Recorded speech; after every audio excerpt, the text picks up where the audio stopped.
In quiet. What does 814 mean?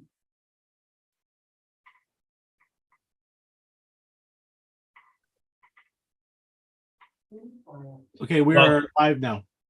Okay, well, good morning for all those that have joined us at the San Diego Air and Space Museum. A live feed on YouTube this morning from our YouTube channel. We have some very, very special guests with us today, experienced flight directors from the, really, I'll say the Mercury, Gemini, and Apollo program. Those people that Christopher Kraft many years ago brought on board to ensure that we got to the moon on many, many occasions. With us, we see Gerry Griffin in my upper left window. Once again, I could read the accolades on all of the gentlemen we have with us, but they're actually too long to read. Gene Kranz in my middle window to my left on my screen, and also Milt Windler. And I would say, gentlemen, thank you very much for joining us. And I want to introduce the chairman of our board at the museum, Mark Larson. But I appreciate so much, or we do, you joining us for this momentous occasion as America, through NASA, reaches out into deep space exploration once again. So before you say anything, we're going to run just a very short video here to kind of set the stage. We're about 40 minutes from launch time and holding. The original launch time Eastern time, 5:33. Launch Complex 39B at the Kennedy Space Center in Florida. We are currently holding at T-minus 40 minutes. T-minus 40 minutes is the update I'm getting right now from the NASA Our channel. launch team works on an issue with engine number 3, the core stage. They're working an issue with engine number 3 in the core stage. So, Go forward plan from the cryo team. it looks like they may give us an update. That. Launch director is on standby. Ruben, why don't you go ahead live NASA, if you can put that on now for a second.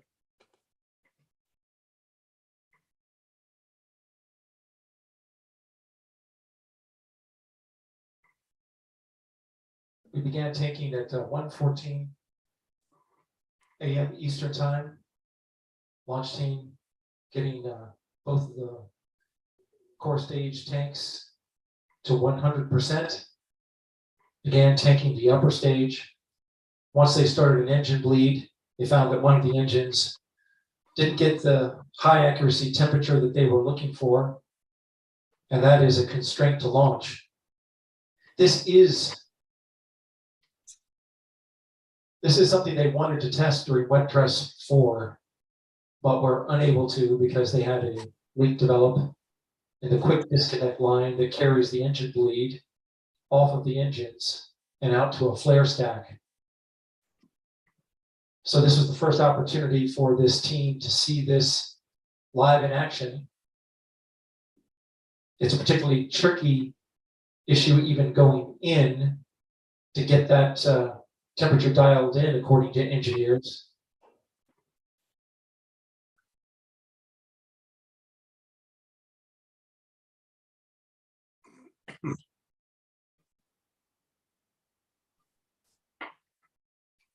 Okay, while they work the issue, we're going to go to the short video setting the stage for this morning.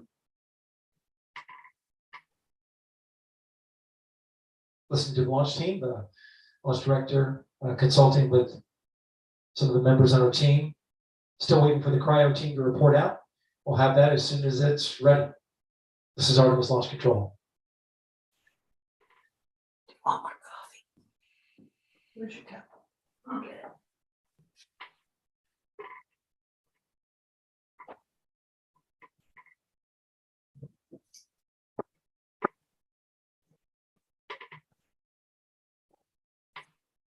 Are we hearing the audio there?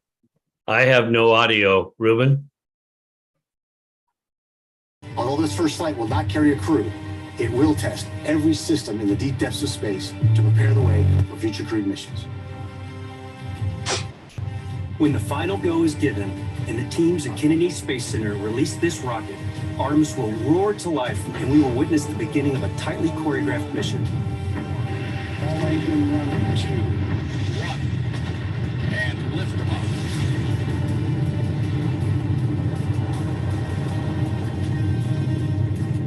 first 2.5 minutes, lift Artemis off Earth and build momentum. It's another 6 minutes of pressing uphill, accelerating to orbit. This is followed by a push from the second stage to raise Orion higher. And once all the systems are cleared to continue, the second stage will fire again and push Orion beyond the bounds of Earth. At this point, we're going to the moon. It'll take several days to reach our destination, but as we sprint across the void, many new procedures and systems will be tested and proven. 240,000 miles later, Orion will enter an oval-shaped orbit around the moon, one that will take Orion to about 60 miles above the lunar surface and then out to 40,000 miles beyond the moon. This is a distance farther than any human-rated spacecraft has ever gone before.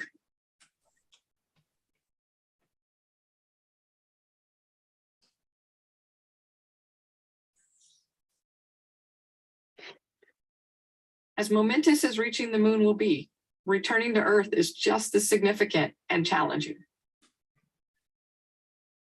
Every observation we make, every lesson we learn on this journey prepares the way for humans to safely venture out and return home. And so on its final lap around the moon, Orion will ignite its main engine, push out of lunar orbit, and begin the long trek home. This is a spacecraft built for the harsh conditions of deep space, as well as the intensity of returning home. Nearing Earth, Orion separates from the main power and propulsion systems of the European service module and prepares for the final sequence of events. Entering Earth's atmosphere at 24,500 miles per hour, the heat shield endures the fury of re-entry.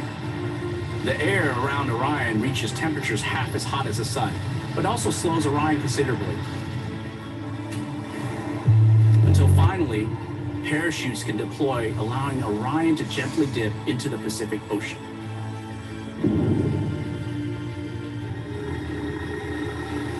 To the moon and safely home again. This is the journey of Artemis 1, and it will set the precedent for all that follows.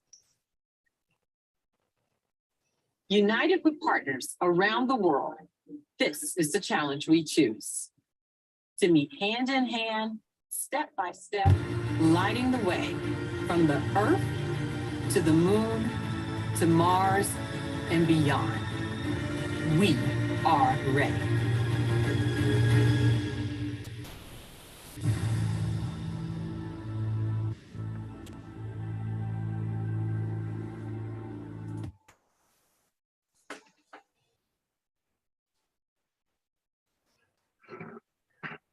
Well, let's see here. Thank you very much. And I would say to the three originals with us this morning, thank you for all that you have done to get us to this point. It's got to be pretty exciting. And perhaps as we are in this holding position right now, we could start off with some comments about entering deep space exploration again and how exciting that is. Once again, for you that really, are the legacy flight directors of NASA and got us there. Gerry, you want to start out? Yeah, well, thank you, Jim, and thanks to the museum for doing this. I hope all of your donors and all that are watching and your other people around the world. I've sent this site to several people, so yeah, I think we'll have a good coverage. Yeah, this is a big day. I've thought about Artemis 1 quite a bit, of course, because it was coming on us pretty quick, and trying to figure out kind of where the analog would have been in Apollo. And it'd be interesting to see what Gene and Milt think too, but it's a little bit like the last Saturn uncrewed test that we did, but a little bit like also a little bit like Apollo 8 without people. So it's an interesting difference in how they're going about it, which is fine. And the use of that big orbit around the moon was kind of interesting to me. So I looked into it, and unlike, we just went to 60 miles on Apollo 8 and got them down low and so they could see and take photographs and that kind of thing. They're actually, that's what the gateway, that orbit is very stable, evidently. And it's also the gateway when they use it, which is later, the gateway will be essentially a little space station in lunar orbit. Mm-hmm. It'll be visible to the Earth the whole time. It won't go behind the moon. It'll always be visible, which helps. That's another subject that we could talk about later. But I think today it is a step that's got to happen. They're going to be very careful and not launch anything they don't think is ready to go. And that's what they're doing right now with this problem they got with engine 3. And that's the way it should be. So anyway, I'm excited about this one. It's gonna be interesting to see how this vehicle leaps off the pad with those big solid rockets. I didn't realize it took so long. It took 12 seconds, about 12 seconds on every Saturn for the base of the engine to clear the umbilical tower. 12 seconds, that's a long time. And remember how painfully slow it lifted off. And you thought, come on, get going. Well, the shuttle was a little faster because of the solids. This thing might really leap off. I don't know. It's going to be fun to watch. Gene? It's interesting thinking back and looking at the launch pad and the engines. I go back to the early Mercury days, where one of the key tests they had was to check the ability of the Atlas engines to gimbal. And they had the mechanics were such they didn't have telemetry on this. And they had one guy who was qualified to use a listening stick, and he'd go out to the launch pad and he'd take this stick and lay it against the actuator there, and he'd give a go, no go, because it sounded good. Now, I don't know how many of you have done this in an automobile with your valves and air conditioners and all those kinds of things. But you think about the technology that where we started and where we are today. And I think back to Gerry's comment, Walt Williams had a very famous saying that on our first Mercury Atlas, we launched into an on-time failure because basically we did not have the optics coverage to know what happened once it went into the clouds and the thing exploded. So this is a time to be, I won't say very casual. It's really a question to be very professional. Make sure that you've got your criteria for launch very well established. And if you make the decision to go, if you got a squawk there, you got to have the rationale behind that. And I think that's really, where they're debating. What are we going to do today? And I think all three of us have been on these conversations. And this is a time where you just listen and try to extract the best engineering judgment for the situation you're in hand. So I'd sure like to be listening to their loops down at the Cape today. Yeah.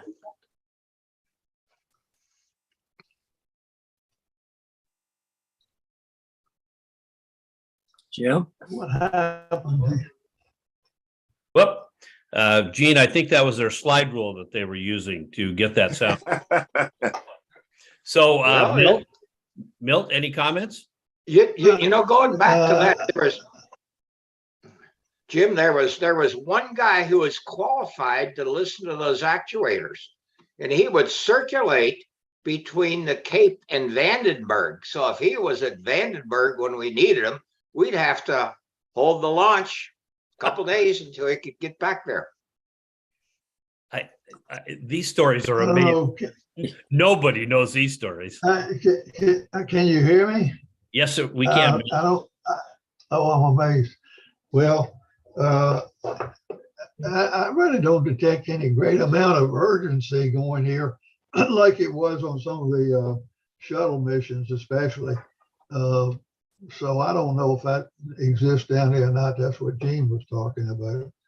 But it's pretty amazing to me how well things are going, even though it's some years behind an arbitrary, I'd say, schedule that was set, I don't know how long ago, but the schedule is almost like throwing darts at a caliber. So I think that they're doing well, and as Gene said, they really want to be very careful not to extend the boundaries and inadvertently, as he pointed out. Mr. Larson, you've watched a few launches. Any comments? Yes, good morning, all, and it's sure an honor. I'll echo what Jim said with my chairman of the board hat on here at the museum and being the media guy to have all of you gentlemen with us, and such an historic day. And obviously, it has to be done right. Certainly after the, as they say now, the anomalies over the years, some of the horrible disasters and lessons learned. That's key. And it should also be noticed that Congress, typical when you get into budgeting for these things, they're going with what we had in some cases. Being back out there, the same launch pad where the shuttles were launched, and back to the early days of the space program. So obviously no one's in a hurry, although the excitement level. And Gerry, you know this since we were both down at the Cape last couple of days for another event. Seeing the excitement from Orlando Airport, where you see young people coming in, they're wearing Artemis shirts. They're at a different level that frankly I wasn't sure was going to get there, since we've been doing all these other things with SpaceX and Blue Origin, and that captures some excitement. But when the big guys and the big women get this going, it's something to behold. And just the traffic down there, it sounds like it's back to the old days today, where people are going to be stuck in their cars all day long. Some showed up last night to start camping out. There were people over in Titusville across all the rivers when I was over there yesterday morning getting ready for long distance launch. So that's exciting. And hopefully, I mean, they're going to get it right at some point, and hopefully it's this morning. But I know with all the sophistication and all the prep and the planning and the budgeting, it's got to be precise. And we're excited, as I think any American, any citizen of the world is excited that this kind of thing can come back together and do it. Anybody who says, why are we going to the moon again?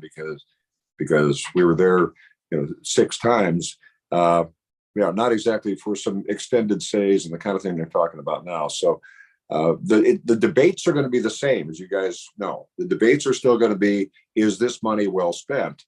And as far as I see it, it certainly is. When you think back to Apollo with 400,000 plus men and women working on it on the ground, many here in California. So it's great to see the contrast, to see all the new technical advances. I remember that when I think it's when SpaceX did the crewed, the first of the crew going up to the ISS, and I was watching, I forget which network, but there was some guy, some professor who was supposedly, younger professor, he knew all this stuff. He said, now it's so much easier than back in the day.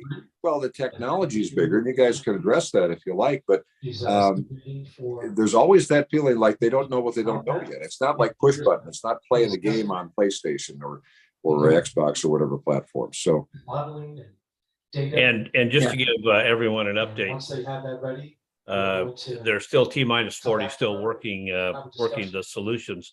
So for the 3 of you, NASA back in the game, deep space exploration.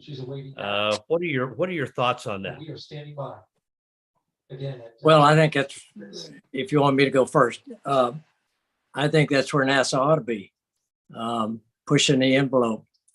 I personally am really happy to see that the commercial guys have at least looked like they're going to be able to sustain and take on low Earth orbit. and haul cargo and people up and down from low Earth orbit. But I think that's good because it leaves NASA to go deep, which is what we've done over the years very well. At least we got it done in the Apollo era. And somebody mentioned before, the technology today is so much greater, but it's still a tough business. It's full of risk, it's full of gain, and it's a risk versus gain argument that you have to make to say, is it worth it? And I think it is, and I think there's a lot of reasons. It'd be too long to go into now, but I think we're on the right track now. The commercial guys are going to eventually, one or both or all of them will get their nose bloodied. It's a tough business. It's hard. I remember, I think Gene Milt, I think it was Max Faget that said we made it look too easy.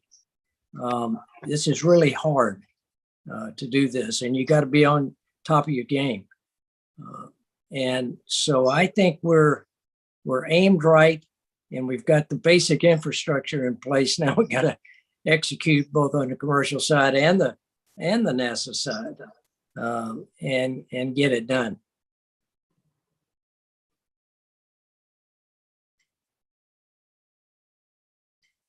Gene? It's a real interesting to be talking about the next direction, visions we've got going forward in space. I call it Apollo and steroids. And I think all three of us know that probably the greatest difficulties are always the first missions, particularly the unmanned missions.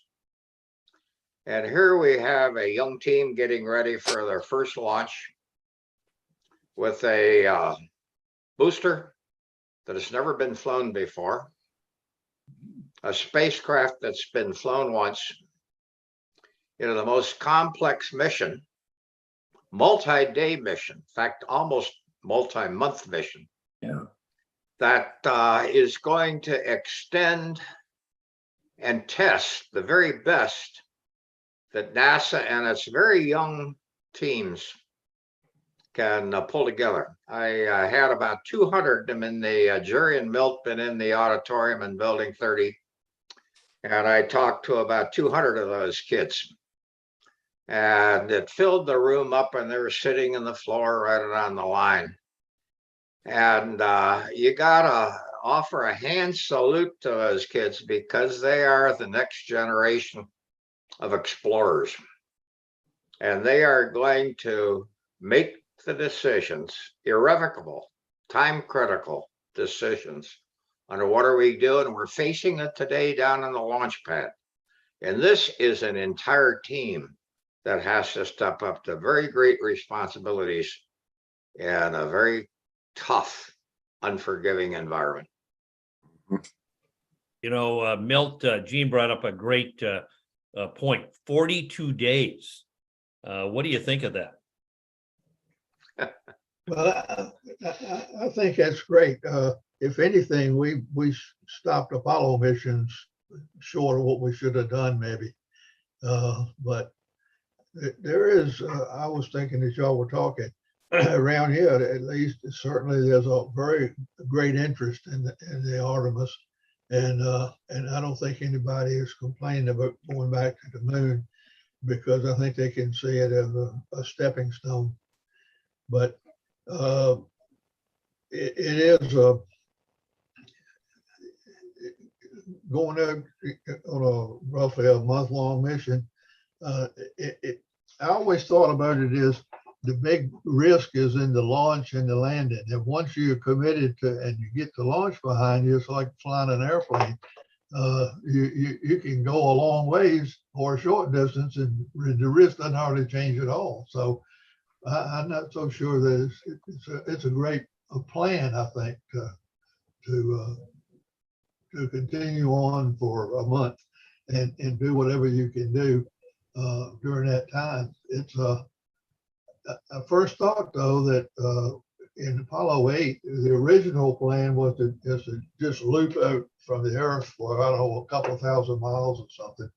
And wiser hands changed that and went to the moon. So I think you need to add on the missions and do as much as you can each time, like they're doing with a month-long mission. And that's a good move, it seems to me.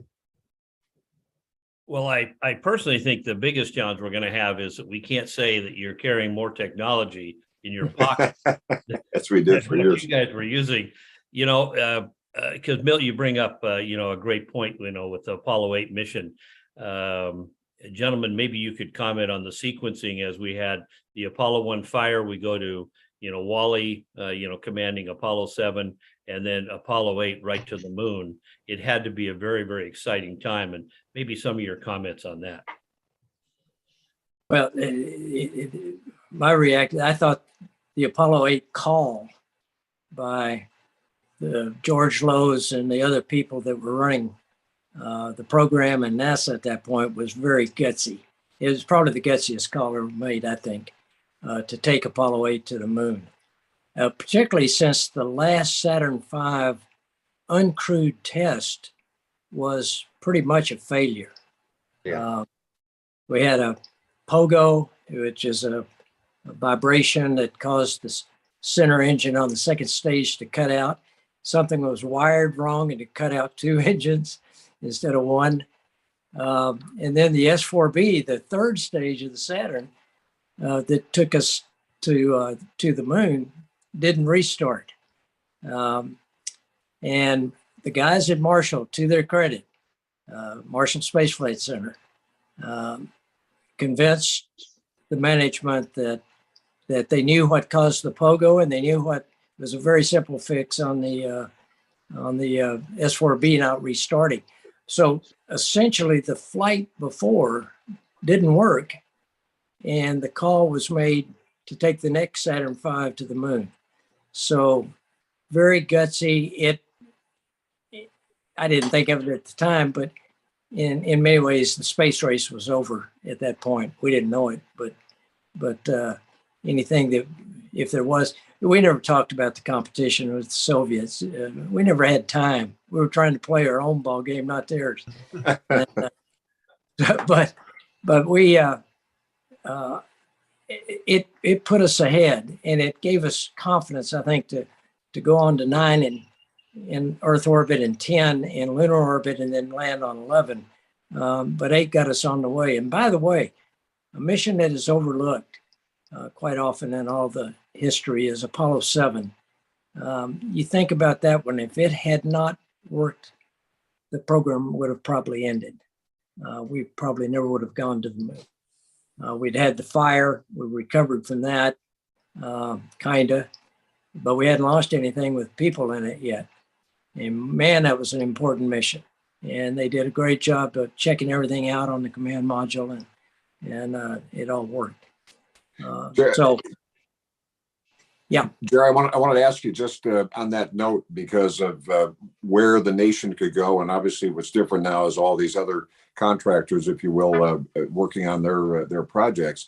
But when we were down in the Cape area this weekend at dinner, I remember you were mentioning that you were hoping you get to at least through Artemis 1, Artemis 2, Artemis 3 before there's any big problem, because otherwise, anywhere along the way, that could be it for this particular program. Maybe you could talk about that a little bit. Yeah, I think when you start something like this, there are a couple of things. One is you got a lot of unknowns because you haven't tested it yet in the real atmosphere or the real environment, and then secondly is the program is a bit fragile.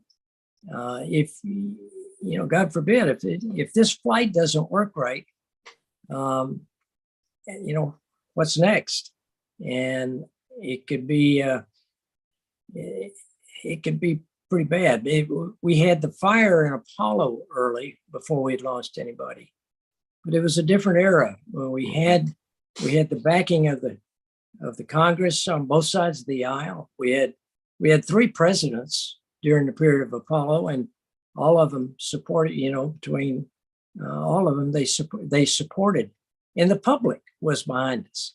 They wanted us to succeed. And it's a different environment today. It's fragile. We've now gotten to the point where if you try to do something really difficult and don't do it right, you're washed up. And that's what we're doing today. Even this unmanned or uncrewed mission is pushing the envelope. And some of the same things are there. You hear people talk about the budget already. I mean, I've seen some of the political figures saying, well, let's look at how the money is spent, which is kind of funny when you look at the total. What's the total NASA budget now? Is like 17 or 19 billion or something like that. Which by government standards, when we're throwing trillions around, that seems like a small investment for some big growth for the economy initially, but everything else. Yeah, and It's always been that way.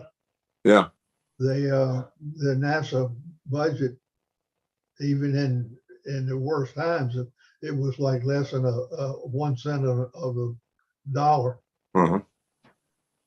Yeah, we're about 20. I think the NASA budget now is about 24. It has 24. Yeah, bumped up for this. Yeah. But you're right. 24 cents. Yeah. Now you're talking inflation. Yeah, right. So Gene, you were on the radio, I think, with the Apollo 1 fire, and not that you need to describe that in detail, certainly, but once again, looking at that transition from 1 to 7 to 8, happening relatively quickly. What are some of your thoughts? Got several of them. The first one is the leadership that took over George Low after the Apollo 1 fire. He and Frank Borman, they decided we got to modify the spacecraft. But basically, we had an astronaut in the business there that would say, okay, it's time to stop. No more modifications. Let's get ready to go. But I think the greatest challenge of Apollo that we faced was integration. And in the context of Artemis, it was a relatively small problem. Unfortunately, we had a guy by the name of Bill Tyndall who put this entire process together.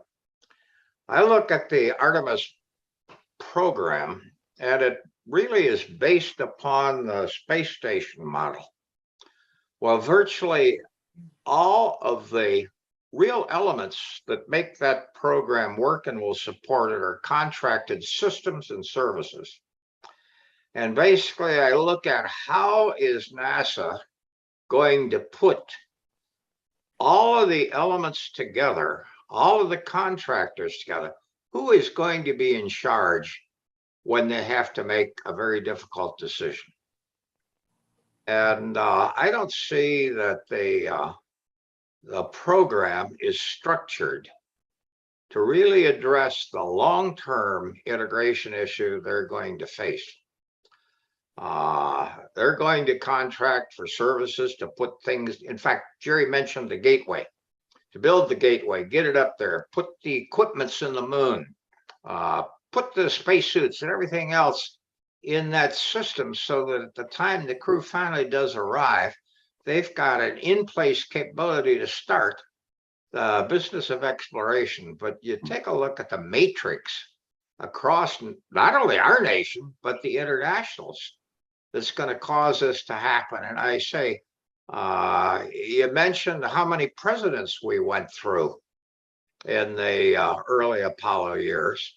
Well, take a look at how long this is going to be to really establish the long-term presence of a human on the moon. And the Inspector General has got some pretty good comments on that. If you read the December report, the assessment there, and they really got a lot of questions that NASA has yet to answer.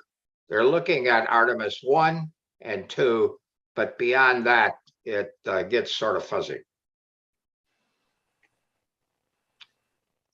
Milt, you made some comments about the financial side, but here we are looking at Artemis 1, 2, 3, we get to the moon. Most people would tell you that we intend to populate the moon, prove that we can go to and from easily and safely. Where do you see us going, Milt? Well, This is Artemis. I don't know. I'm a poor guy to talk about that because I was really concerned about the space station with all the different steps that had to be done to build it. But that's an amazing piece of engineering work, which we hardly ever notice that it's up there. It's up there doing its thing, with no problems. And it's to me, it's pretty mind-boggling to think about the so-called gateway and building another thing up there. But it can be done. And the fact is that our effort in this area is not very high. We're compared to other things in the federal budget and all that. But that doesn't mean that people don't look at it and say, we don't need to do that. But you need something to keep yourself honest, if I can use that word, where you're doing something to kind of stress your capabilities some. And right. And let me interrupt just for a second, Milt, and then you can continue, because I think most of us have heard it and maybe you didn't. The mission was just scrubbed. They're basically saying with the engine bleed challenge that they're still working on, but that everything they feel is stable, and we'll know more information a little bit later. So go ahead, Milt, but the mission this morning is scrubbed, so we will leave here. The mission is. Did they say when it was going to be rescheduled? They did not. And the earliest window is Friday. Yeah. Next Friday. Okay. Yeah, the second. Well, Right. Yeah, but I'm continuously kind of fooled because 2 or 3 years ago, if you're talking about if we could land a booster on a barge in the ocean, I would have said that was crazy. And they're flying it back, and that's routine stuff. Sooner or later, we're going to lose something, I know, but I hope by now we got enough background to enough fortitude to keep going. I think sometimes about the early airplanes in the mail service that was tried to be instituted, and the Air Corps was losing people regularly trying to fly across the mountains with poor navigation system. But we kept at it until we got a worldwide kind of a deal now with people thinking nothing of getting on a jet and flying it halfway across the world, around the world, like you guys just did last week, I guess, Gerry and Mark. But okay. So we're not going to leave right away for all of those that are on, and many people are on this. When you get the mission scrubbed, we're going to push for the three of you. Perhaps you could, because it's happened certainly before, it's not the first time, maybe, relay to us, the kind of processes that you begin now to ensure that the next launch window is successful. Well, this is part of the business. Yeah. What happened today is part of the business. And I know, of course, between the early days of Mercury and Apollo, by the end, there were a lot of scrubs. And guys like Gene Kranz and Chris Kraft taught us how to handle that. You go to the next page, get ready for the next day and the next launch. No big deal. Disappointment a little bit that you had to get up early and look at Kidrick or whatever it is, and but it was part of the business. And let me make one point. I think sometimes people get confused between the operation at Kennedy Space Center and Houston. And the guys there today, once again, have shown what it is to face a difficult task like this and then call it off with the whole world watching. But they're not going to launch without it being right. And the thing about the Cape, and I spent 4 years down there as deputy director, and I got to watch it up close. You know, I always called it the land of giants. Everything down there is big. The spacecraft's big. The buildings are big. The pad is big.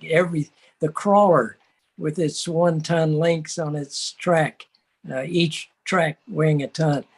And those guys, this whole thing has been under the control of the launch controller. Houston is a responder in this case, a helper. The launch director is running this show. And in Houston, we didn't take over till the base of the rocket cleared the top of the umbilical tower. Same thing here. And at that point, then we were in control. But the guys down there do a terrific job. Mission Control did a terrific job, I think. Always has. Did we make mistakes? Yep, we did. And but it's a risky business. It's a tough business. So I think today we really proved the team is on their toes. I was going to ask you about this, Gerry. Is this any different? Because if anybody just goes and Googles this, or if they've been hearing about it, really into it as we all are, this particular mission has had other delays. They've had cost overruns, and that kind of puts it on maybe a little bit of different radar, at least politically or in pop culture, or the expectations have been. I know a lot of the talk has been, well, let's see if this can happen, because if not, then the other guys will do it. The other Blue Origin and SpaceX and so forth. So does that make that any difference with this scrub now as they work to make sure I don't think so. One day the commercial guys might be able to undertake something this big, but there's not a person in his right mind right now that would invest gazillions of dollars to build a system to go to the moon. I think the government is the only funding source that's big enough that we can do it. And so, no, I don't. In fact, I think, look at the commercial guys, SpaceX and Blue Origin. Blue has been flying suborbital out in West Texas here, and but they've had holes and scrubs and all kinds of things, and so has SpaceX. SpaceX lost a cargo flight, so it is a. I keep saying it over and over, but it's a tough business, and you got to be on your toes to make sure you don't get bit. And that's what. And of course, that's the lesson of not only Apollo 1, but with Challenger and Columbia as well. Not pushing it too much, or even thinking back. I know the big talk down at Kennedy this weekend was about the weather. The weather this morning, ironically, turns out to not be the issue really at all. It's these other things that they must fix. But Apollo 12, learning was like, hey, the weather was a little bit iffy, and suddenly they're launched into a thunderstorm with lightning. So a lot of that's learned along the way, right? So much better to be overly cautious and make sure everything is perfect. And Milt was a good demonstration of ingenuity and quickness of mind to recover from 12. That was incredible. One thing that we had a real short countdown, I guess a little short, it wasn't really, but got within an hour or so. But we still had opportunity to learn things, even up here in JSC where they never got to the actual flight. There's a lot of lessons learned, I'm sure, and that's something that is worthwhile. But another thing, I don't know much about it except what I read in the papers, but the other elephant in the room is China. China is quietly, so to speak, going around and carrying on in space. You guys are probably more familiar, Gerry probably especially, he's got his ear to the international scene. But China is not far from maybe being ahead of us. Maybe they already are. Wow. Yeah, full speed ahead. And Gene, I wanted to ask one thing, Jim, about the. I hope Gene includes the story with all this sophistication before we wrap up here with the launch being scrubbed for people just tuning in. But about the getting up early at the motel and looking for signals with all the sophistication, whether it was go or no go. Yeah, I think that the scrub and recycle is, I won't say the norm, but basically that is a decision that is made down at the Cape. It's made actually in Houston. There's a couple of times when we weren't quite ready to go. But I think that is representative of the high degree of professionalism and responsibility that these people have. The person making that go, no go down there is accountable for the success or the failure of everything that lifts off. And that is a pretty heavy weight for a young, fresh team getting ready for their first mission to carry. So all I can do is just offer them a salute and say, you're doing the job. God bless you. Carry on. well, that's a great message. I think we all remember, our early days as aviators also, remembering that when someone did make the decision to cancel the mission, cancel the flight that morning, and then all of a sudden, 20 minutes later, somebody says, the weather's good, let's go. The first thing we ensured that we did was keep the cancel. You may schedule something else, but keep the cancel. Because it seemed like every time, we would say, oh, let's rush off, man the airplanes. Something wouldn't go right, because our mindset was completely different at that time. And I would believe that there was somewhat that thought process with the three of you during these times. Sure. By the way, the picture shows now that the Cape is getting very cloudy. So Mark, it's the window.